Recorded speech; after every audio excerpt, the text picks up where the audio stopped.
Today we're going to be looking at using polychords and polytonality to write a piece of music. Polytonality has been around for a very long time. Even Mozart dabbled in it in his musical joke. We're going to be looking at the kind of sounds that composers like Holst or Honegger or Charles Ives got from this. Even modern composers, film composers like John Williams use polytonality in a lot of their scores. If you listen to the Star Wars music, there's lots of polytonality, and it opens up this whole new world of sounds. So let's jump in and look at this cue that I've written and how I used polychords and polytonality.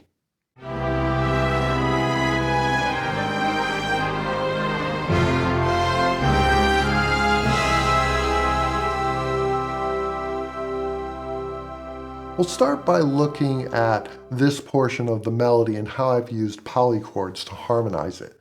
The idea behind the piece is that a robed figure, a mysterious woman, walks into a clearing in the forest, and she starts to speak this incantation. As she's saying the words, leaves and sticks and dirt start to swirl around her. And right at this moment here, the earth begins to shake, and a sarcophagus rises from the earth. So I want some sort of otherworldly sound here to harmonize this line as this sarcophagus rises. And that's where I think polychords are a really great technique to use here. So let's look at what a polychord is. Here we have our first polychord, the G minor triad over the G sharp minor triad. And this horizontal line designates that this is a polychord. Same here, we have a G flat major triad over a C major triad.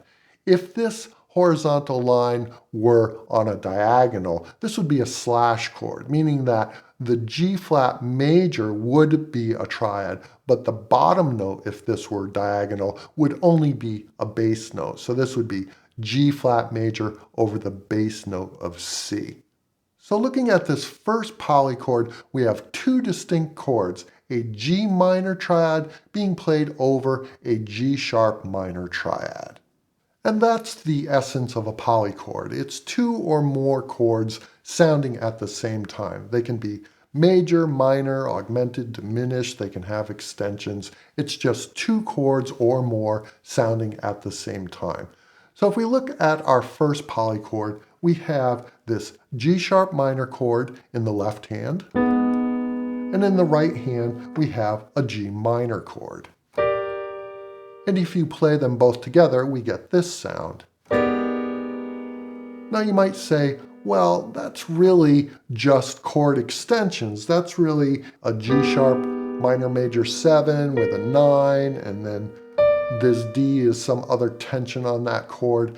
But we're not thinking of it that way. We're thinking of two separate chords being played together. And then if we choose to, we can further enhance that separation with orchestration. So we could put, say, the top voicing, the G minor, in the flutes up an octave, and then leave the G sharp minor chord where it is and put that into the strings. And now we can more clearly hear the separation of these two tonalities. Now let's look at how I chose these particular polychords to harmonize this melodic line. I began by taking our melody notes and making them the top of each one of these chords. And I further broke it down by just choosing the top half of each one of these polychords. I found 4 chords for these first 4 notes that I liked. That sounded good just as the top triad. So let's listen to what that sounds like.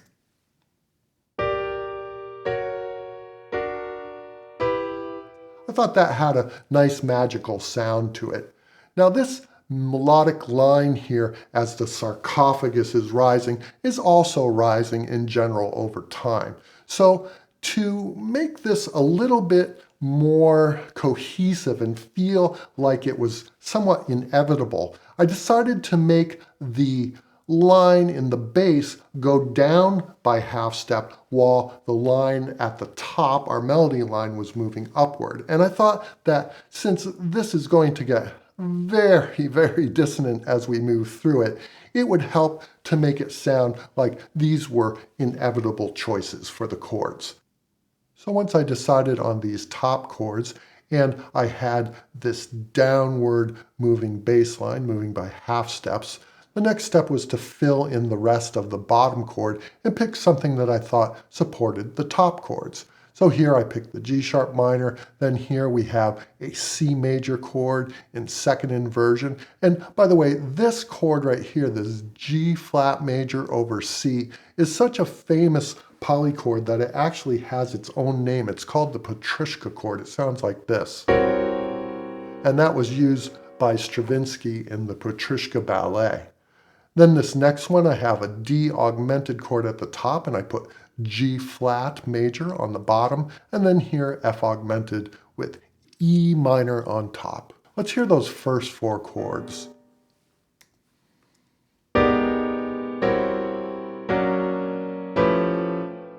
To my ear, these polychords have a sense of direction. They're moving somewhere. The amount of dissonance in them that ebbs and flows complements each chord coming before and after.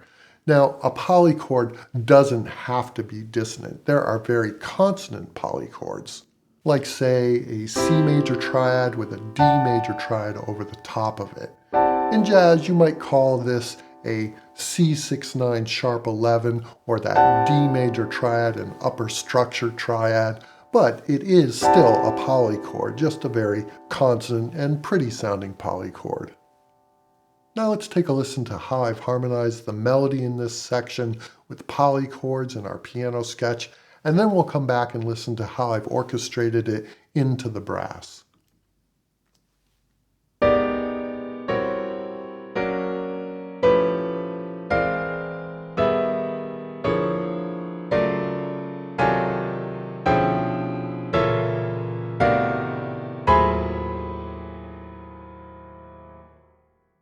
Well, yes, that gets very, very dissonant, but it's meant to. It's supposed to represent the earth shaking and this sarcophagus rising up out of the earth. And those polychords and that progression of chords is something I never could have come up with any other way. No sort of functional harmony would have given me that sort of sound. Now let's listen to what it sounds like orchestrated into the brass. And we've got the lower strings doubling that downward moving bass line. Let's take a listen to that.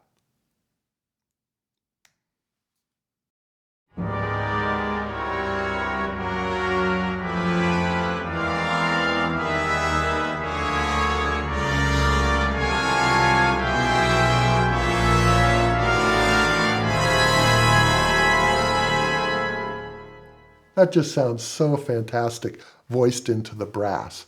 All right, now let's look at another way to use the ideas of polytonality. Let's take a look at this section here with these very quick string lines. So far, we've been talking about polytonality in the sense of polychords, one chord stacked upon another, these vertical structures.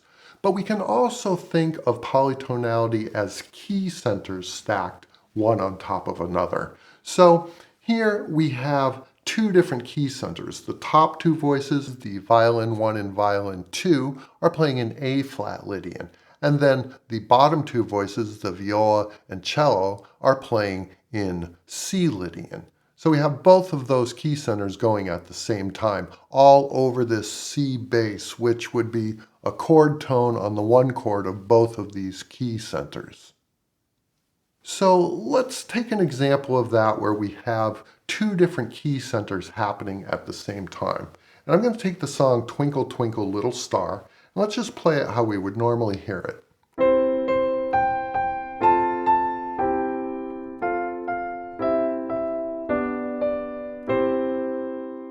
My hands are agreeing with each other. Both are playing in C major. The chords are in C major, the melody is in C major, so we don't have any polytonality happening here. But what if we were to keep the chords in the left hand in C major, but then transpose the melody to another key. So let's take the key center that's pretty far away. Let's take F sharp. Let's take F sharp major and play that against our C major.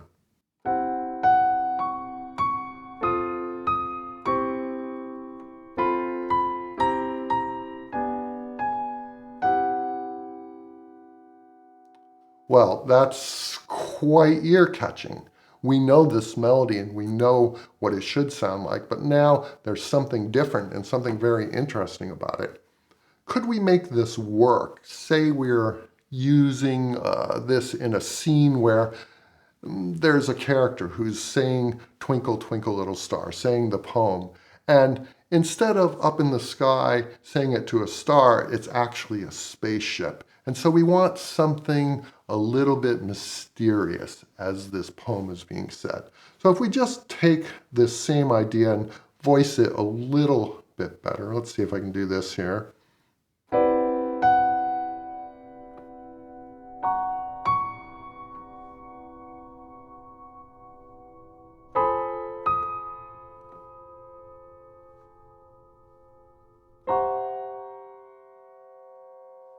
Yeah, I think that was actually pretty nice. I was using the same polytonality. I was using the same chords in the left hand, all in C major. I just voiced them a little bit different. And then I was playing an F sharp major in the right hand. And you can see how we can get that polytonal sound that adds a lot of interest to a melody that we all know is fairly simple, but now we've used it in a totally different way.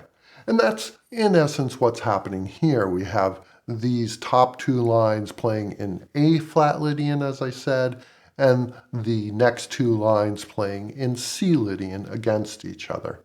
Let's take a listen to this. This is the section of our piece where our robed figure is starting to say the incantation and things are swirling around her as the magic begins.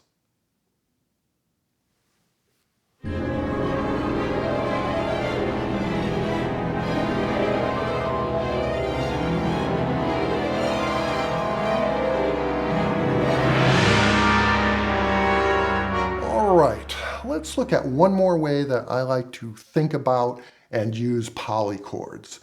In the beginning of the piece, I have this line being played over a G and D pedal. And that comes from a polychord of an F sharp major triad over a G major triad, this sound. Now, if I were to take this chord and collapse it in on itself, we would get this scale, G, B flat, B, C sharp, D, and F sharp. Not a scale I recognize, but it's very close to this scale, G, B flat, B, C sharp, D, add in the E, and then F sharp. That would be G Lydian sharp 2. So I could consider using an E in here in my melody writing, but I just stuck to the notes in our original polychord. So here's the line that I came up with using those notes. Let's just listen to that.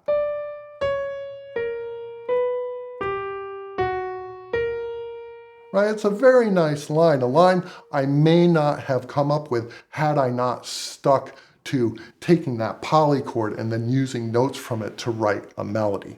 Polychords are such a great way to add interest and mystery into your music, and I hope you'll try some of these ideas in your own compositions.